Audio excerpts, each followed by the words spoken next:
তলত পঢ়া ছাত্ৰ ছাত্ৰীসকলৰ ফিজৰ ব্যৱস্থাৰ উপৰিও এইবাৰ আমি আৰু এটা নতুন আঁচনি কৰিব খুজিছো সেইটো হল পোষ্ট গ্ৰেজুৱেটৰ যিবিলাক ষ্টুডেণ্ট গাৰ্ল ষ্টুডেণ্ট পঢ়ে যিসকলে এমটেক এমকম এমএ এমএসসি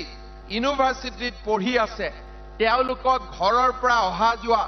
ইউনিভাৰ্চিটিত গৈ অলপমান চাহ খোৱা অকণমান দেউতাক মাকক সকাহ দিয়াৰ বাবে আমি তেওঁলোকক প্ৰতি মাহত 1000 টকাকৈ দিয়াৰ এটা আঁচনি আমি আৰম্ভ কৰিব খুজিছো মই অসমৰ শিক্ষা বিভাগে অহা সপ্তাহৰ ভিতৰত এটা পোৰ্টেল আৰম্ভ কৰিব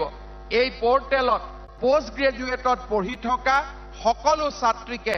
আবেদন কৰিবলৈ আহ্বান জনাম অনাগত দিনত ৰাজ্যৰ বিত্তীয় পৰিস্থিতিৰ উন্নতি হোৱাৰ লগে লগে গ্ৰেজুৱেচন পঢ়ি থকা ছাত্ৰীসকলকো এই আঁচনি যেতিয়াই যিটো বছৰতে আমি কৰিব পাৰো আমি কৰাৰ বাবে চেষ্টা কৰিম আমাৰ লক্ষ্য হল যে পিতৃ মাতৃক অলপ সকাহ দিয়া যাতে পিতৃ মাতৃৰ কিছু দায়িত্ব আমি ল'ব পাৰো আৰু তাৰ বাবে আমি অৰুণোদয়ৰ পৰা প্ৰজ্ঞান ভাৰতীলৈ এই ধৰণৰ আঁচনি আমাৰ অসমখনত আমি ৰূপায়ণ কৰিবলৈ আৰম্ভ কৰিছো